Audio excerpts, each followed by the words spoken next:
On the night of March 31st, 1922, a brutal and perplexing massacre unfolded at a remote Bavarian farmstead roughly 70 kilometers north of Munich.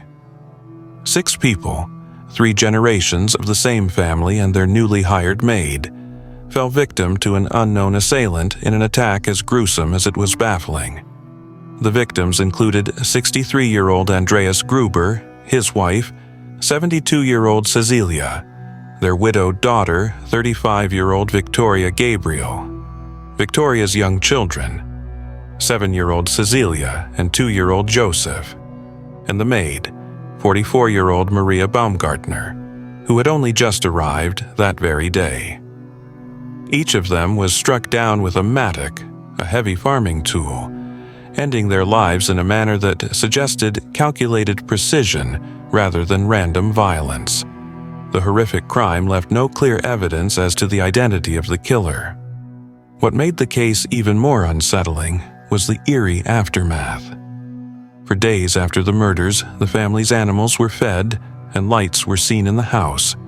In fact, it seemed as though the killer had stayed on the farm, moving freely within the home, almost as if they were part of the family.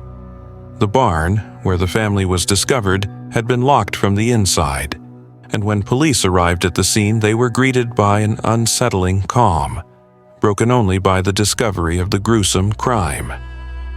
The bodies of 4 victims were discovered in the barn, carefully stacked upon one another, suggesting they had been lured there one at a time before meeting their fate.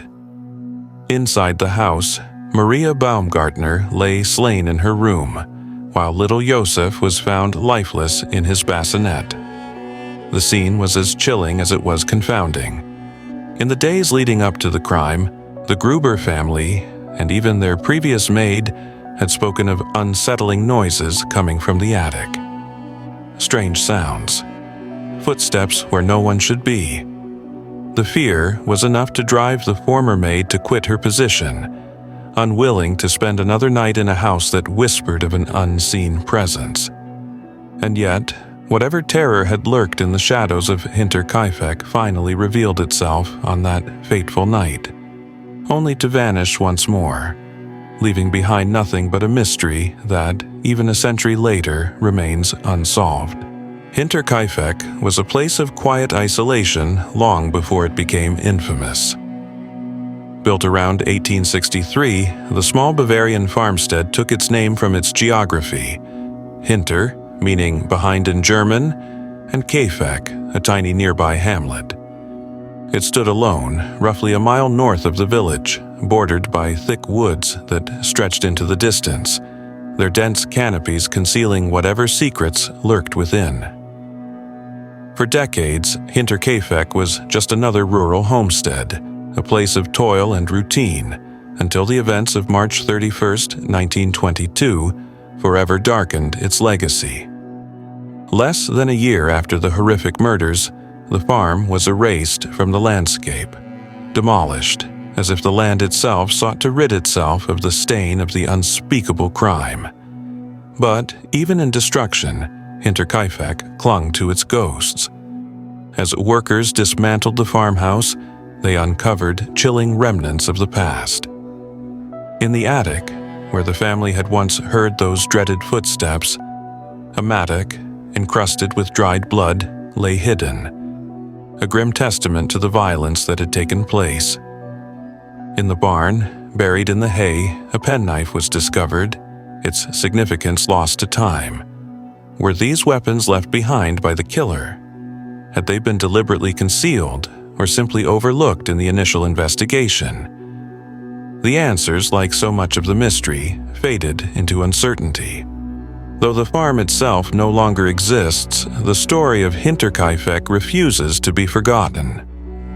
In its place stands a simple yet solemn tribute, the Hinterkaifeck Andachtsstätte, a concrete monument marking the land where 6 lives were so brutally taken. The farm is gone, its walls no longer echoing with the whispers of the past, but its legend remains, as enduring as the forest that once surrounded it. In the months leading up to the murders, strange and unsettling occurrences cast a dark shadow over Hinterkaifeck. 6 months before the massacre, the family's maid, Crescens Rieger, abruptly quit her position. Her reason? She believed the house was haunted. She had heard unexplained noises coming from the attic. Footsteps where no one should be. Whispers in the silence of the night. Too terrified to stay, she left the farm, abandoning the isolated homestead to whatever unseen force lurked within its walls. By March of 1922, the strange events had escalated. One day, Andreas Gruber found a newspaper from Munich lying on the property, but he had no memory of purchasing it. At first, he assumed the local postman had misplaced it, but when he inquired, he learned that no one in the area subscribed to that particular paper. Its presence remained a mystery. Equally as strange was the disappearance of a key to the farmhouse, which mysteriously vanished just days before the fateful night of March 31st. An even more disturbing discovery was made: tracks in the freshly fallen snow, leading from the dense forest directly to the farm. They stopped at a broken door lock in the machine room. But curiously, no tracks were leading away. Someone, or something, had arrived. But had they ever left? Gruber had told neighbors that he had discovered the tracks, but when he went to investigate, he found no one. He went on to tell several people about these experiences, but refused any help and declined to inform the police. That night, as the family gathered inside their home, they heard it again. The sound of footsteps moving above them in the attic, a slow, deliberate pacing. The presence was real, lurking just beyond their sight. Andreas Gruber, skeptical and stubborn, took a lantern and searched the house. But he found nothing. No intruder. No signs of forced entry beyond the broken lock. The attic was empty. At least it appeared to be. Though he told neighbors of his growing unease, he refused any help and never reported the incidents to the police. Perhaps he believed there was no real threat. Perhaps he thought the noises were just his imagination. Or perhaps, deep down, he knew the danger was already inside. Then, a final, haunting revelation came to light after the murders. A school friend of young Cecilia Gabriel recalled a chilling confession. Just one day before the massacre, the 7-year-old had told her that her mother, Victoria, had fled the farm after a violent quarrel with their parents. That night, Victoria had been found in the forest and brought back home. What had driven her to run? What had frightened her so badly? The answers disappeared with the family, swallowed by the darkness that fell over Hinterkaifeck on March 31st, 1922. On the afternoon of Friday, March 31st, 1922, Maria Baumgartner arrived at Hinterkaifeck, ready to begin her new job as the family's maid. It was supposed to be a fresh start, a new chapter in her life. Her sister had traveled with her to the farm, staying only for a short while before saying goodbye and leaving Maria to settle in. She would later realize, with a chilling certainty, that she had been the last person to see the inhabitants of Hinterkaifeck alive. Maria's employment would last just one day. Her first night in the Gruber household would also be her last. Sometime that evening, the terror began. It is believed that one by one, 4 members of the family, Andreas Gruber, his wife Cecilia, their daughter Victoria, and 7-year-old Cecilia Gabriel, were lured from the house and into the barn. Perhaps they heard a sound, something that demanded their attention. Or perhaps they were forced there, unknowingly walking into their deaths. In the darkness of the stable, the killer struck, wielding a mattock that belonged to the family farm. A simple farming tool turned into a weapon of unspeakable brutality. The murderer delivered fatal blows to their heads, shattering skulls with ruthless efficiency. But the killer's work was not yet done. After slaughtering 4 members of the family, they moved into the house, where 2 more innocent lives awaited. Joseph, just 2 years old, lay peacefully in his bassinet, unaware of the horror that had already unfolded. Maria, in her bedchamber, likely exhausted from her first day at the farm, had no time to react. Both were killed in the same savage manner, the blows ending their lives in an instant. Their bodies would remain undiscovered over the next 4 days. Despite the massacre, the farm did not fall into complete silence. The murderers stayed. They lived among the dead, ate food from the family's kitchen, tended to the livestock, and even kept the fireplace burning. The horror within the walls of Hinterkaifeck remained undetected for days. On April 1st, the first sign that something was wrong emerged. Coffee sellers Hans and Edward Shirovsky arrived at the farm to take an order, but when they knocked on the door and peered through the windows, there was no response. They walked around the yard, searching for any sign of life. The gate to the machine house was open, but the farm was eerily quiet. Unsettled, but unaware of the tragedy that had already occurred, they left. Over the next few days, further warning signs appeared. Young Cecilia Gabriel did not show up at school. The family was conspicuously absent from Sunday worship, an event they never missed. The village took notice, whispers of concern spreading, but still no one ventured to the farm. It wasn't until April 4th that someone finally stepped onto the property. Local mechanic Albert Hoffner arrived to repair an engine. He expected to be greeted by Andreas or Victoria, but no one answered his calls. Yet, as he stood in the courtyard, he could hear the sounds of animals inside the barn. The dog barked from within, restless but alive. Despite the unsettling absence of the family, Hoffner waited for an hour. When no one appeared, he carried on with his work, completing his repair after 4.5 hours. Then he left. Later that same day, as concerns mounted, Lorenz Schlittenbauer decided to take action. At 3:30 p.m., he sent his son, 16-year-old Johann, and his stepson, 9-year-old Joseph, to Hinterkaifeck to check on the family. When they returned with no news, having seen no one, Schlittenbauer himself set out for the farm. This time, he brought reinforcements, 2 villagers, Michael Poe and Jacob Siegel. Stepping into the barn, they were met with an unspeakable sight. Beneath the hay, 4 bodies lay crumpled together. Andreas, Cecilia, Victoria, and little Cecilia Gabriel, their skulls crushed beyond recognition. The 3 men recoiled in horror, but the nightmare was not yet over. Moving into the house, they soon discovered the lifeless form of Maria Baumgartner in her room, and finally, the smallest victim of all, Joseph, his tiny body still in his bassinet, brutally murdered. The farm, once a place of quiet isolation, had become a tomb. The mystery of Hinterkaifeck had begun. The case was given to Inspector Georg Reingruber. He and his team arrived at Hinterkaifeck to find more than just a horrific crime scene. They found a crime scene contaminated beyond recognition.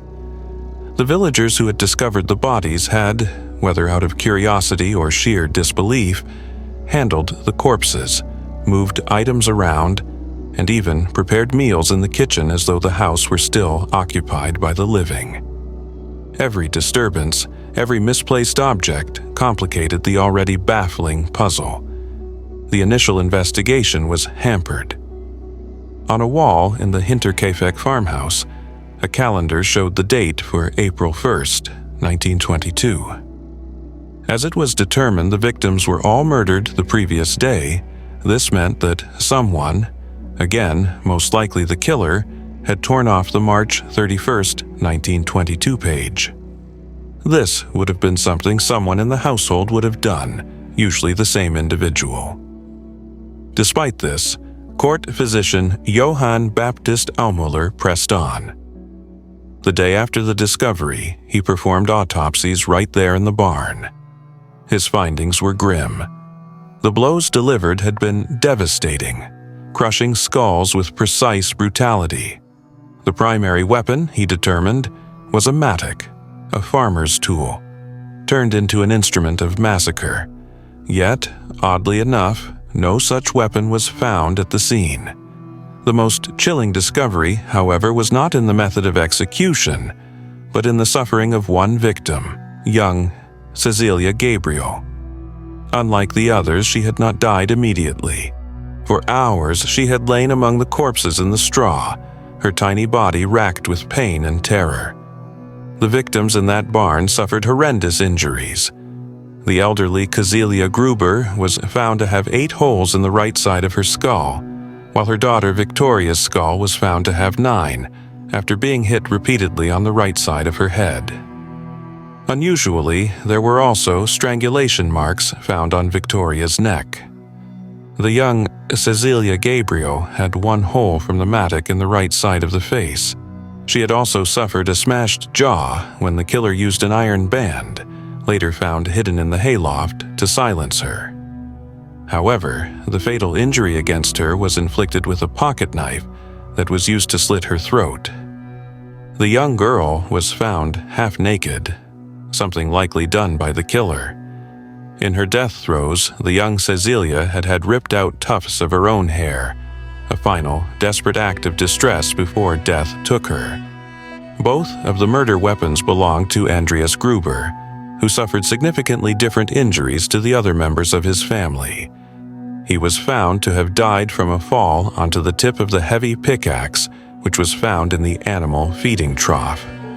This wound tore open his carotid artery, causing him to bleed to death within a very short time. With the victims' skulls removed and sent to Munich for further examination, the police turned to motive and set about questioning eyewitnesses who came forward with information. Farmer and butcher Simon Reislender claimed that when on his way home near Brunnen on April 1st at 3 a.m., he saw 2 mysterious figures at the edge of the forest. When the strangers saw him, they turned around so that their faces could not be seen. Later, when he heard of the murders in Hinterkaifeck, he thought it possible that the strangers might be involved. But who were they? And why had they been watching from the trees? At first, robbery seemed likely. Brutality of this scale must have had some gain behind it. Yet, upon searching the home, investigators discovered a significant sum of money left untouched. The killers had stayed in the house for days, eating the family's food, feeding their livestock, even cutting fresh meat from the pantry, yet they had not taken a single coin. Detectives soon abandoned the robbery theory. This was no ordinary crime. With no clear financial motive, the police cast a wide net. Traveling craftsmen, vagrants, and local villagers were all questioned, but no suspect fit the crime. One such person questioned was artisan Michael Pluckel. Michael Pluckel passed by Hinterkaifeck under the cover of night 3 days before the bodies were discovered. As he neared the farm, he noticed the chimney spewing smoke, proof that someone was inside. Then, out of the darkness, a figure emerged. Holding a lantern, they shined its light directly into his face, momentarily blinding him. Instinct told Pluckel to keep moving, and he did. But one detail continued to haunt him: the smoke. There was something foul about it, a revolting smell carried on by the wind. What had been burning in the oven that night? Although reported to the police, this incident was never followed up on, and no subsequent investigation was conducted to determine what had been burned that night in the oven. A search of the hayloft, where the iron band had been found, police discovered evidence that someone had been living there. Haystacks had been left behind, and whoever had been there had removed the roof tiles, presumably in order to keep a lookout for visitors. There was carpet placed down that would muffle the footsteps of someone should they hear police. Ropes had been attached to various beams in the barn. It was theorized by police that this was done so the killer could lower himself to the ground quicker should anyone enter the house or barn to make their escape. Further evidence that someone had been living in the barn was supported by the fact that someone had defecated in the hayloft, as well as the remains of rinds of smoked meat found near the lookout. Official records suggested that the victims were lured into the barn by disturbances in the stable, perhaps restless animals sensing danger. But later tests contradicted this. If animals had been agitated enough to draw the family out, why had their distress gone unheard inside the house? Stranger still, when investigators tried to simulate the event, human screams from the barn could not be heard from the living quarters.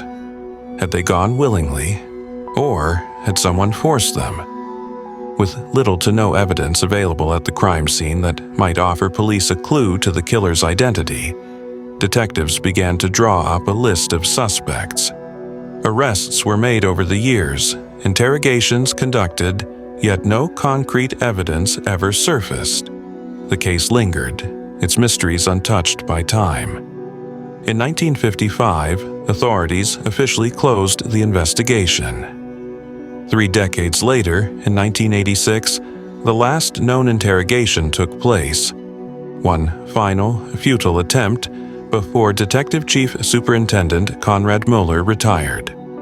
Yet, inconsistencies and strange occurrences continued to surface, each one adding a new layer of eerie uncertainty. One of the first suspects put forward was Carl Gabriel, the husband of widowed Victoria Gabriel, who was believed to have perished in a shell attack during the First World War in December 1914 in Arras, France. Yet, his body was never recovered, and whispers of his survival began to circulate after the brutal murders. Victoria had given birth to a son, Joseph, during her husband's absence, sparking rumors that the child was the product of an incestuous relationship between Victoria and her father Andreas. This relationship was well known in the village, and had even been documented in court, with both Victoria and Andreas being convicted of incest.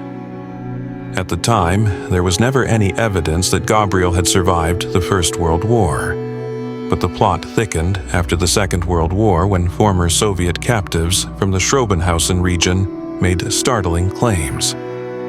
They stated that a German-speaking Soviet officer, who hinted at being the Hinterkaifeck murderer, had sent them home. Some even suggested this officer could have been Carl Gabriel, as there were reports of him wanting to travel to Russia before his presumed death. However, conflicting statements from the men who made these claims cast doubt on their credibility, leaving the mystery unresolved. Lorenz Schlittenbauer quickly emerged as a prime suspect. After his first wife passed away in 1918, it was believed that he had a relationship with Victoria, potentially fathering Joseph. Schlittenbauer's behavior immediately following the discovery of the bodies was suspicious. Upon arriving at the scene with friends Mikahe Pohl and Jakob Siegel, the three had to break a gate to enter the barn because all the doors were locked. However, Schlittenbauer unlocked the front door of the house with a key, even though the barn, where the bodies were found, had been locked. His decision to enter the house alone, despite the possibility of the murderer still being nearby, raised further eyebrows. What further raised suspicion was the fact that the key to that door had previously gone missing several days before the murders. However, it is possible that because Schlittenbauer was a neighbor, as well as Victoria's potential lover, he might have been given a key. When asked by his companions why he had chosen to go inside the house alone, when it was unclear if the murderer might still be there, Schlittenbauer allegedly said he went to look for his son, Joseph. Some speculated that Schlittenbauer may have murdered the family after Victoria demanded financial support for Joseph.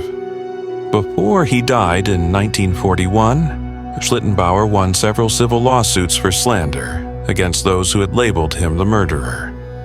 Other suspects soon emerged, including Adolf and Anton Gump, brothers with ties to the Freikorps Oberland, a paramilitary group. Adolf had been involved in the murder of 9 farmers in Upper Silesia during the 1921 Polish uprising. The Gump brothers' connection to the Hinterkaifeck murders was brought into question after their sister, on her deathbed, claimed that they had committed the murders.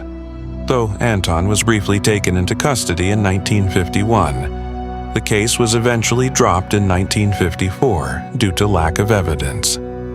In 1971, Therese T. recalled an incident from her youth, during which she overheard a conversation between her mother and the mother of two brothers, Carl and Andreas S.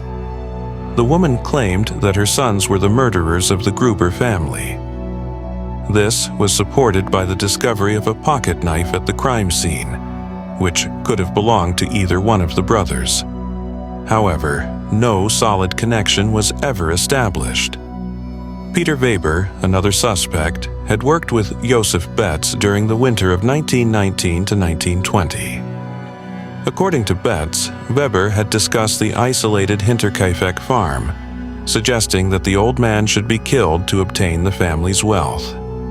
Although Betts never took Weber's offer seriously, it raised suspicions about Weber's involvement in the crime. Several other individuals, including the Bickler brothers, Georg Siegel, and the Thaler brothers, were also suspected based on various testimonies. The former maid, Crescens Rieger, who worked for the Gruber family at Hinterkaifeck from November 1920 to around September 1921, gave the names of several suspects to the police. She suspected Anton Bickler, a local man who had helped with the potato harvest at Hinterkaifeck and therefore knew the premises. She told police she believed Anton and his brother Carl Bickler might have committed the murders. Rieger claimed that Anton Bickler often talked to her about the Gruber family and reportedly suggested that the family ought to be dead. The former maid also said in her interrogation that the farm dog, who barked at everyone, never barked at Anton. She also reported speaking with a stranger through her window late one night. The maid said she believed that it was Carl Bickler, the brother of Anton, who had no reason to be present at the Gruber property late at night. She told police she thought that Anton and Carl Bickler could have committed the murder together with Georg Siegel, who had worked at Hinterkaifeck and knew of the family fortune. Siegel had supposedly broken into the home in November 1920 and stolen several items, a crime which he denied. When questioned, Siegel stated that he had carved the handle of the murder weapon when he was working at Hinterkaifeck and knew that the tool would have been kept in the barn passage. According to further statements made by the former maid, Crescens Rieger, the Thaler brothers were also suspected of the Hinterkaifeck murders. It was known that the brothers had already committed several minor burglaries in the area before the murders, and Rieger said that Joseph Thaler stood at her window at night and asked her questions about the family, to which she did not answer. In conversation with Rieger, Joseph Thaler claimed to know which family member was sleeping in which room and stated that they had a lot of money hidden in the house. During this conversation, Rieger noted that there was another person nearby, but she could not identify who this person was. According to her statement, Joseph Thaler and the stranger had looked at the machine house and turned their eyes upwards. Years later, in May of 1927, the case took yet another bizarre turn. In the dead of night, a stranger approached a resident of Weidhofen, a nearby town. He asked, in unsettling detail, about the Hinterkaifeck murders. Then, without warning, he erupted into a frenzied outburst, screaming, "I am the murderer," before vanishing into the woods. The man was never identified, and his claim, whether genuine or the ravings of a madman, remained unverified. In recent years, a new theory had emerged, albeit one that has less supporting evidence than the culpability of Lorenz Schlittenbauer as the murderer. Put forward by author Bill James in his book The Man from the Train, which attempts to solve a series of grisly murders that occurred during the late 1800s and early 1900s in several different American states, all of which remain unsolved. Bill James proposed a chilling theory involving Paul Mueller, a German migrant linked to several unsolved family murders in the United States. James noted eerie similarities between the Hinterkaifeck murders and other crimes allegedly committed by Mueller, including the use of a blunt farm tool as a weapon, the stacking of victims' bodies, and the apparent lack of a robbery motive. James speculated that Mueller may have fled to Germany around 1912, possibly after investigators began to connect his crimes. Despite many suspects and a strong theory for the prime suspect, the Hinterkaifeck murders have so far remained unsolved. The investigation was closed in 1955, with no charges brought against any of those suspected in the gruesome crime. The Hinterkaifeck murders have inspired a wealth of books, articles, and documentaries over the years, each contributing to the enduring fascination with the case.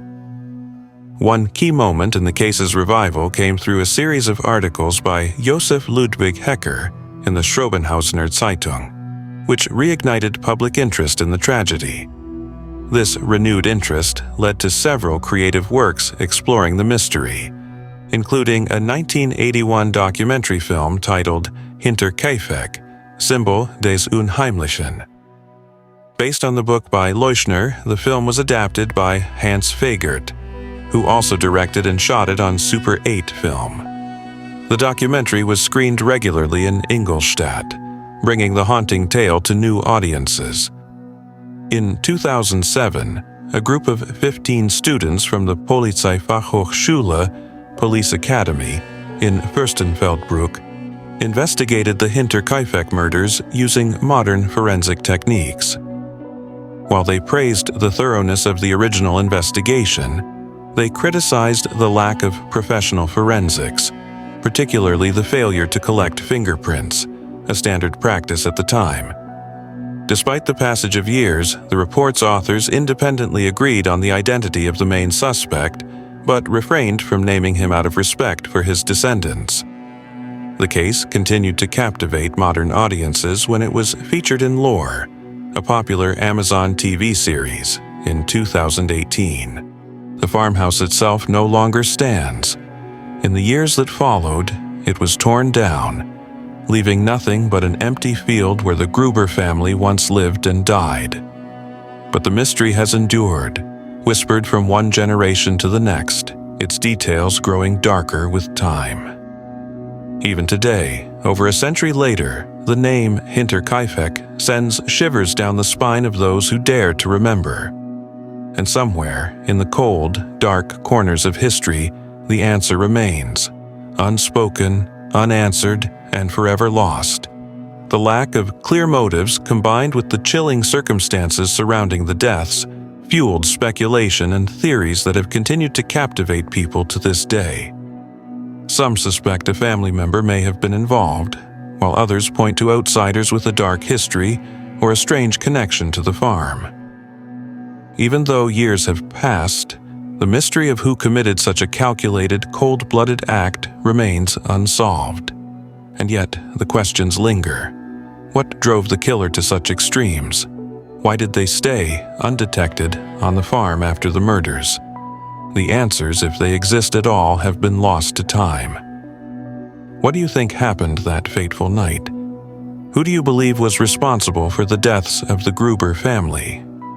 The mystery of Hinterkaifeck continues to haunt, its dark secrets buried deep within the shadows of history. If you find yourself captivated by mysteries, or if you're simply looking for a story that defies explanation, Crime Chronicles has you covered. Stay tuned for more chilling tales that will keep you on the edge of your seat. Don't forget to like, subscribe, and share. And remember, stay curious and stay safe.